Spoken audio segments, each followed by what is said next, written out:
If you're thinking about opening up your own dance studio, watch this video first. My name is Hervin with Get More Students, where we help dance studio owners with increasing enrollment, saving time, reducing workload.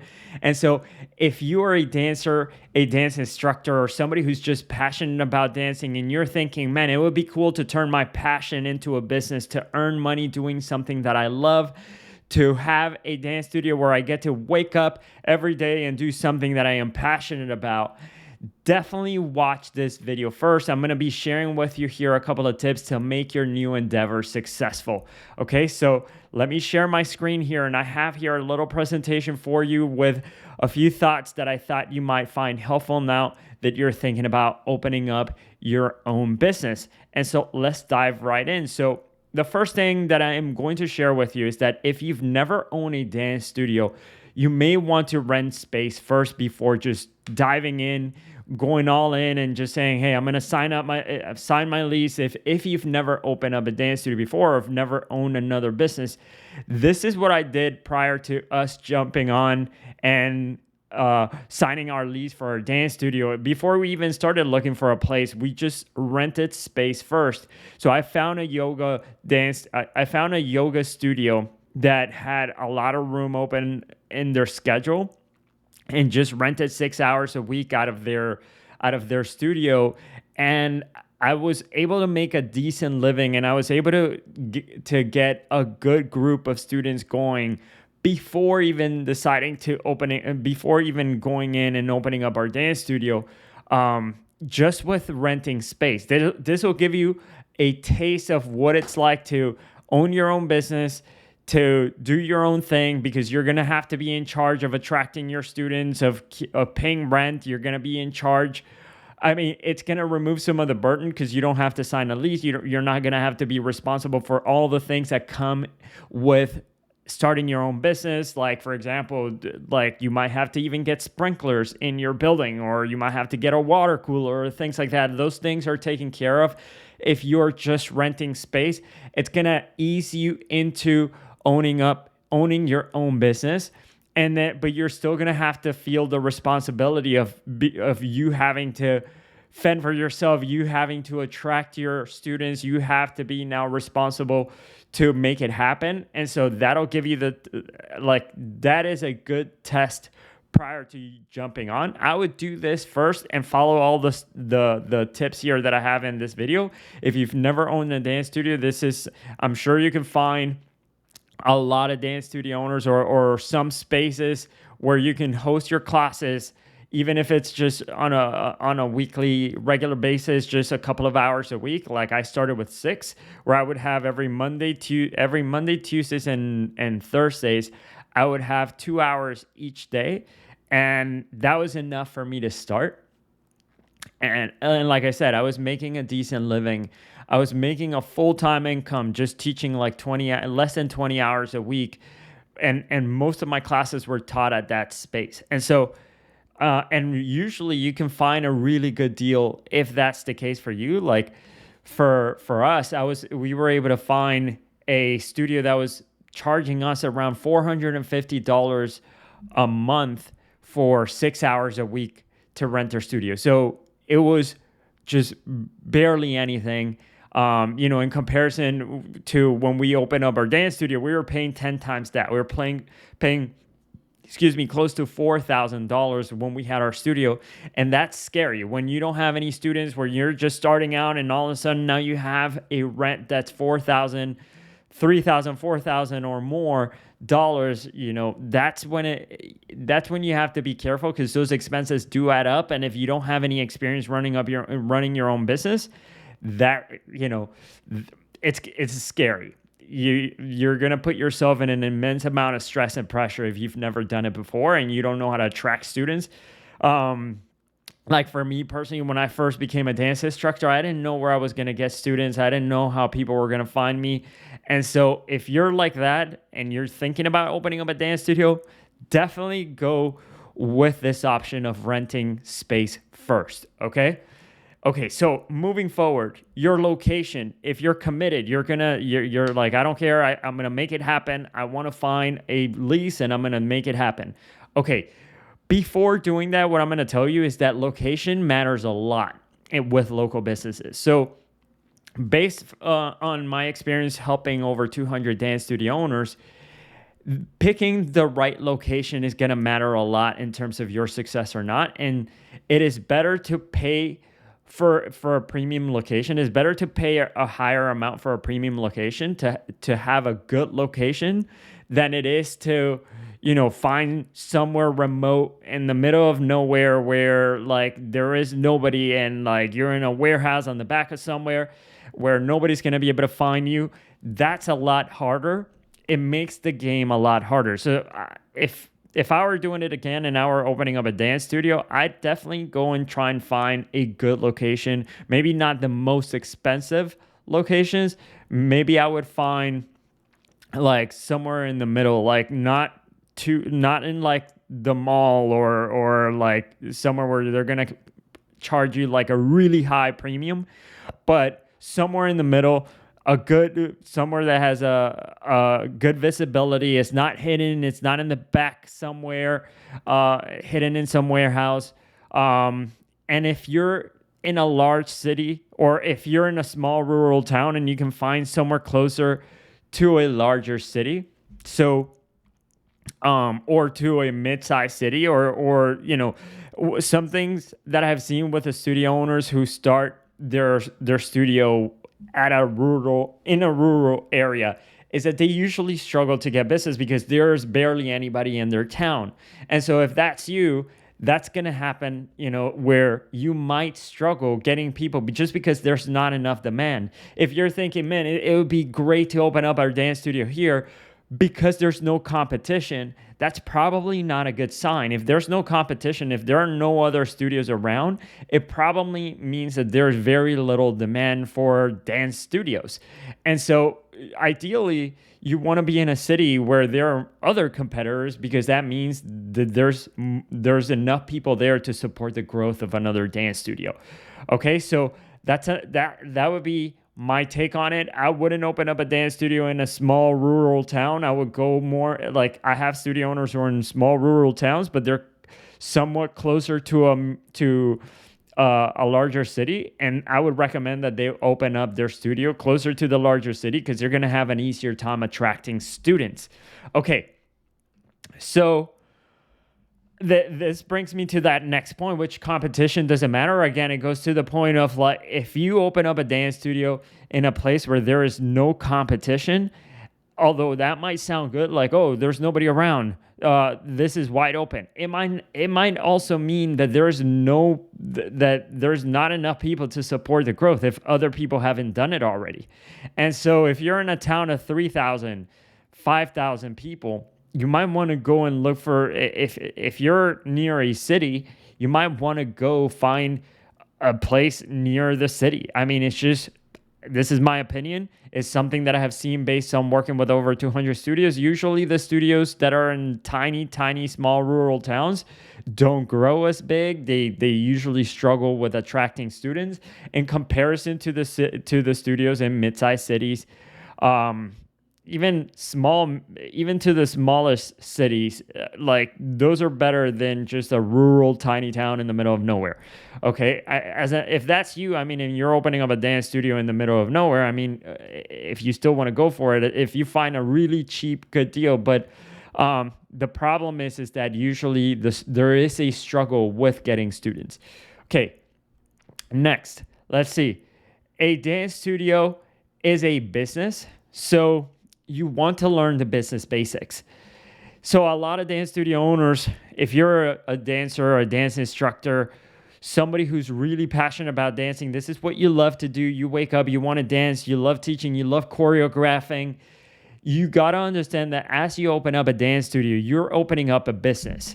Okay, so this is going to require different skill sets than just teaching or just choreographing or just being a good dancer. This is going to require you to know so it's going to require you to actually run a business. This is where if you've never ran a business before, it's going to require you to keep track of how much money is coming in, how much money is coming out. You're going to need to sell. You're going to need to follow up with people. You're going to need to know how to attract more business. You're going to need to know how to talk to people, how to get them to buy. It's gonna require just a lot of different skill sets that you might not have just being a dance instructor or a dancer.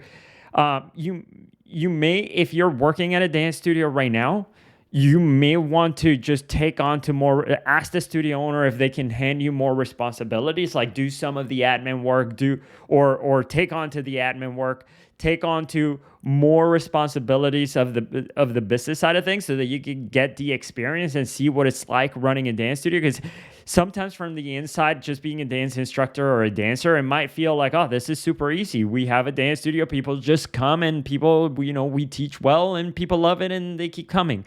It's not that simple. You're going to need to learn how to run a business, and you're going to need to learn how to treat your dance studio as a business. It's not a hobby. It's not something that, once you sign that lease and you're committed and you have rent due, you're going to need to know how to make this work. And so learning the business basics, super important, which, again, just to reiterate on this point, which is you want to learn how to sell. And this was one of my struggles back when I first became a dance instructor. I didn't know how to sell. In fact, not only did I not know how to sell, I thought selling was bad, selling was sleazy. I thought anybody who sold anything was like persuading people to give them money for things that person didn't need. I thought selling was, you had to be like this sleazy car salesperson that just had to be like smooth with words and like had the perfect liners and like be able to swindle people or something like that, or like schmooze people into giving you money. That's what I thought sales was. And it's not that way at all. You need to learn how to talk about your classes. You need to learn how to ask the right questions, so that new students coming in, you find out why they're there, why they want to take dance lessons. It's not about learning to sell. It's learning how to listen and learning how to ask the right questions and learning what motivates the other person, so that you can then so that you identify, why are they here? So for us, we used to run a dance studio for adults. I used to ask the new students who would come in, like, hey, what made you want to come in today? What made you want to learn how to dance? And some of them would say, hey, I want more confidence. Some of them would say, I want to get some exercise. Those are different people that I'm going to talk to differently. And so just having those skills of learning how to talk to people, learning how to sell, and learning how to present what you offer, your classes in a way where you're able to easily, clearly convince people to sign up with you, other than and not sign up with your competitors. That's going to be a huge advantage to you.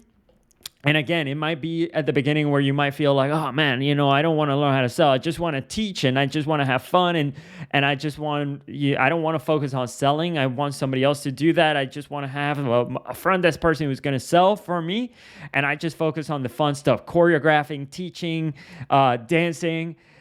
You're going to be in for a rough ride if that's how you're thinking about it. You're going to be hit with the reality that a dance studio is a business, and you're going to need to learn how to sell, and there's nobody better to sell your dance classes than you as the founder, as the founder of the business, as the owner. Nobody's going to be more passionate about your classes. So it's to your benefit if you learn this skill. I pushed it for a really long time. I'm going to show you here a couple of books that are going to help you with this in a second. Because again, sales is not about being sleazy. It's more about listening and learning to ask the right questions and learning about what motivates the other person. It's not about like being pushy, being aggressive, being salesy, and like trying to convince somebody to give you money when they don't want to, or something like that, or trying to shove your classes down somebody's throat and take money away from them, and you becoming richer and they become poor. That's not what sales is about. Okay. And that brings me to the next point, which is you got to learn to be comfortable with money. As a business, this is what a business is about. It's about making money. It's about, in order for your business to exist, it needs to make money so that you can pay your rent, pay your electricity bill, pay your whatever it is, all your bills that are coming up. In order to pay them, you need money. And so you have to be comfortable with money. That's something that I struggled with when I first started as a dance instructor. I used to feel that whenever I would charge people money, I would become richer, they would become poorer. I was taking away from them their hard-earned money, and I was becoming richer, and it felt kind of sleazy, kind of bad. I felt bad about myself, felt guilty for quote unquote taking from people. And if that's you, and if you have that kind of mentality with money, maybe, to me it happened because I used to struggle with money, or I was like broke for a really long time, and I didn't have any money. And so that put me in a position where I felt really scarce when it came to money. I have another video on my YouTube channel that talks about this scarcity mindset, being okay with money, being okay with charging money. So you might want to go ahead and check that out. I also have more videos here on sales, on being comfortable with money, and what I'm going to talk about next, follow up.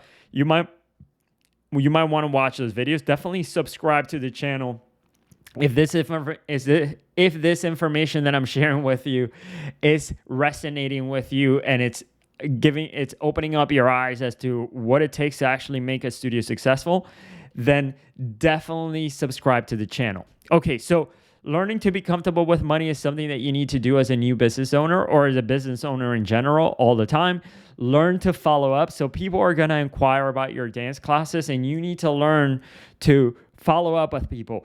The reality is like, we think that when we open up a business, a new business, people are just going to come in, they're going to sign up, it's going to be easy. No, and then people are just going to want to sign up. We're such an amazing dancer, such amazing dance instructors, that people are just going to see the value, and boom, you're not going to need to do anything. They're just going to sign up on their own. Not the reality at all. You're going to need to learn how to follow up. People are going to be flaky. People are not going to, they're going to tell you they're going to want to come in. They're going to tell you they're going to want to sign up, and then they don't. They forget. They don't show up. They put it off. They'll tell you, hey, follow up with me in a few months. And so you're going to need to learn how to stay on top of people and follow up. Not sexy, but it's something that, again, another reality of opening up a business. Okay. These are two books that you definitely want to read. One is called Sell or Be Sold. Definitely write these down. The other one is called The E-Myth. And so definitely go get these books. These two books are going to make a huge difference. I would read first the Sell or Be Sold, then the E-Myth, or backwards. It doesn't even matter, but both of them. And you may feel like at the beginning when you read these books that you may not want, like, it might feel like a little bit of a drag, especially if you're very artistic and you've never and you're not familiar with business concepts. These books are super, super important. Definitely go through them. They're going to give you the right perspective, the right foundation before you jump in and open up your dance studio. Okay, so definitely go get these books, Sell or Be Sold and the E-Myth. Okay, here's another important tip for you to learn, which is your marketing budget is way more important than your mirrors at the beginning. Okay, so the biggest hurdle to your studio success, and I'm going to make this in big right here, is obscurity. Okay, and I'm going to underline that. I don't think I can. So obscurity is going to be the biggest hurdle to your studio success. So what is obscurity? Obscurity means that nobody knows you exist. So when you open up a business, even this happens to businesses that have been established for 10 years, 20 years, they still have people that don't know they exist. That's the biggest problem in business, which is you open up a business, there's a million other competitors, there's a million other things, not just with dancing, but in general, as a dance studio, your competitors are not just other dance studios. Your competitors is anything that gets your students' attention. So it might be other dance studios, but it might also be swimming classes. It might be just staying at home, the couch, watching Netflix. It might also be like martial arts. It might be other activities. It might be, anything else that your students can do. That's also your competition. And so you're fighting to get your students' attention. And so in order to get in front of people and stay in front of people and stay relevant and stay on top of mind, you're going to need to have a marketing budget that's so you're always going to need a marketing budget. You're always going to be needing to spend money on marketing. And if this is something that you're interested in learning more about in terms of how to market a dance studio, book a call with us. We'll be happy to chat with you about how we can help. We've taken dance studios from 0 students just starting out and just open up their doors. We've taken them to 200 plus students, 300 plus students. And so you definitely need to spend money on marketing.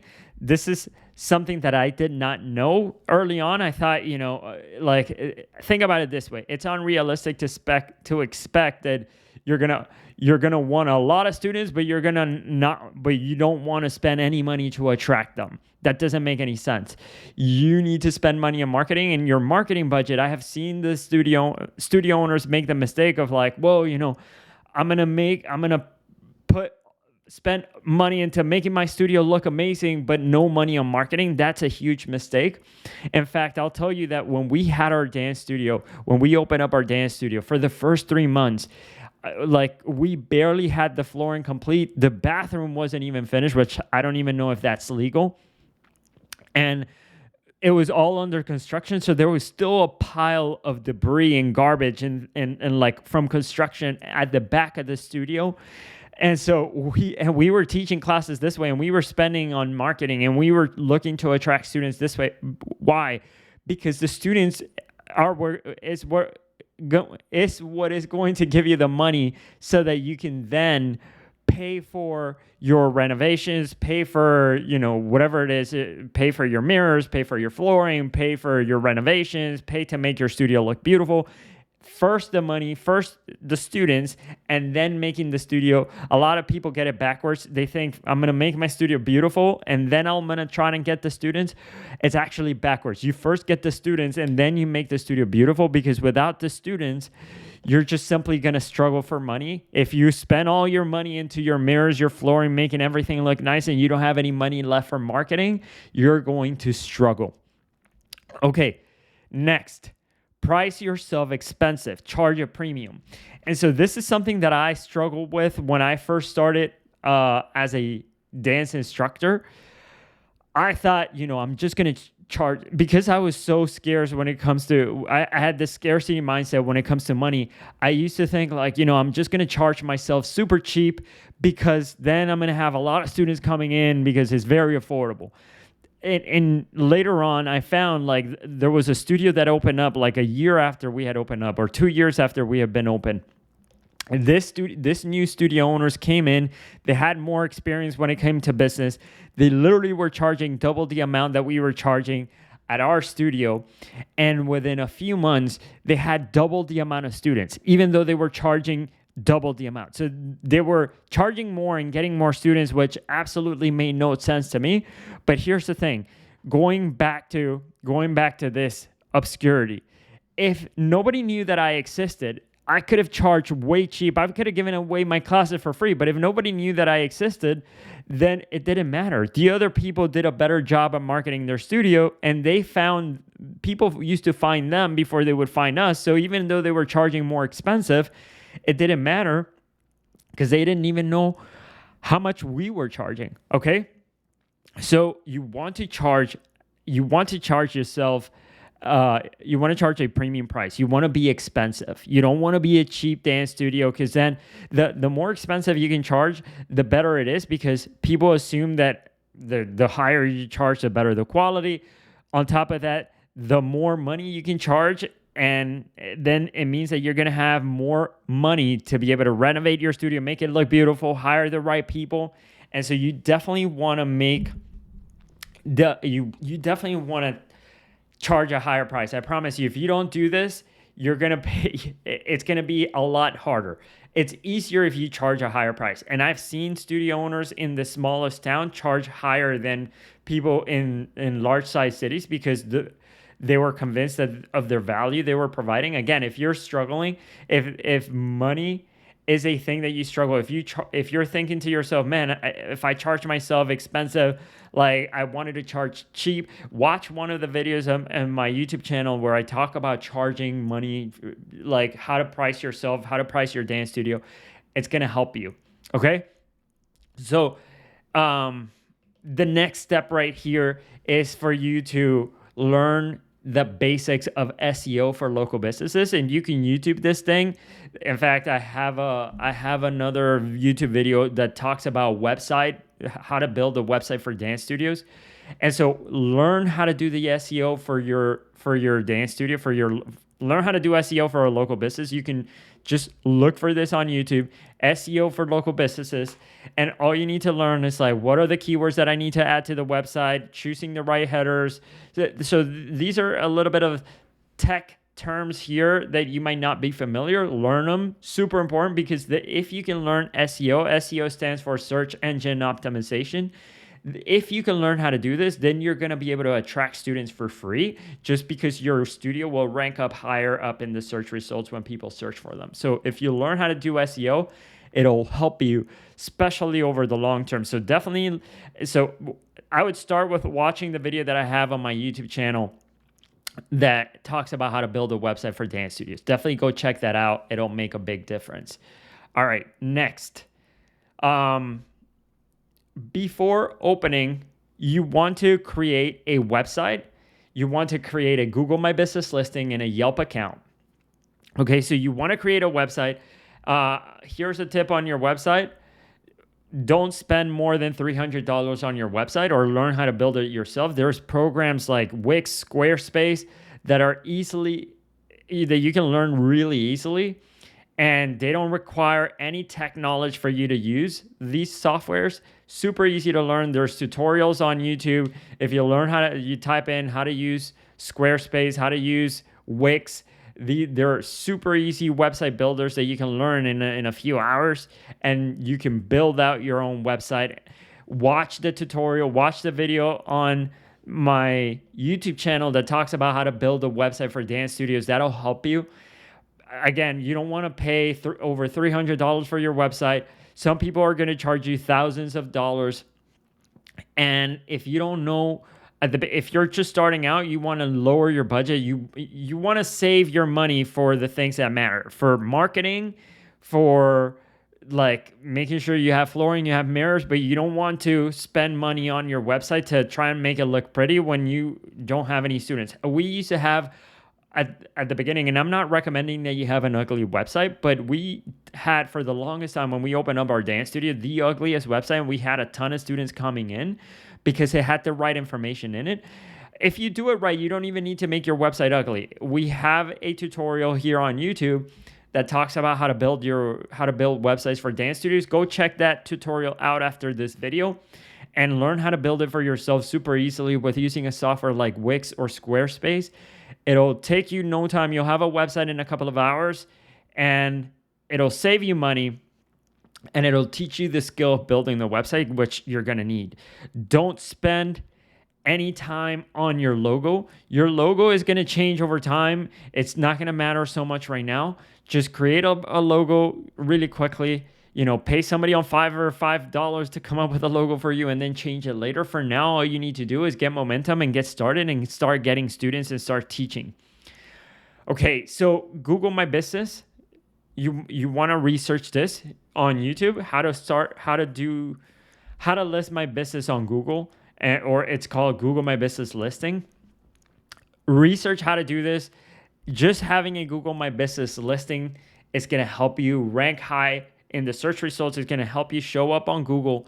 It's going to help you get people to know that you exist. Do it. Super good investment. The same thing with opening up a Yelp account. You definitely want to open up a Yelp page with your dance studio, and you want to do this. You want to ask all your friends to leave you Google reviews and Yelp reviews.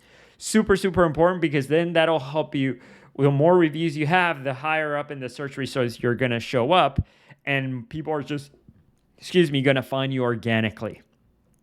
Okay, the next step here is, this one is the most important one, which, let me ask you here, are you somebody who's very artistic? And think about that for yourself. If you are somebody who's very artistic, it might be super worth it for you to find a partner. In fact, this is probably going to be the best move for you, is to find a partner who loves the business side of things. So you want to find somebody who loves sales, although you're going to need to learn how to sell too. You're going to need to find somebody who loves doing the admin work, managing people, keeping track of classes, keeping track of the packages, of the payments, of managing the schedule, organizing your events, doing the bookkeeping. You need to find a person who can help you stay organized, especially if you're very artistic and disorganized. You're going to need to find somebody that is going to do all of the stuff that you don't love doing. They might love doing it. You may not love doing it. It'll be a perfect partnership. It might be worth it to go 50-50 in the partnership. And so having that person on board, again, it's going to be one of those things that are going to help you succeed. If you're very artistic and you hate doing the business side of things, hate admin work, hate doing the bookkeeping and all that stuff, you are going to struggle owning a business. Okay? So I hope this has been helpful. These have been tips to help you have success with your new endeavor, your new dance studio. Read the books, watch the videos, and if you need any help, if you want to start marketing right away your new dance studio, book a call with us at getmorestudents.com. We'll be happy to help. And yeah, I hope this has been helpful. Subscribe to the YouTube channel, and I'll see you in the next video. Bye.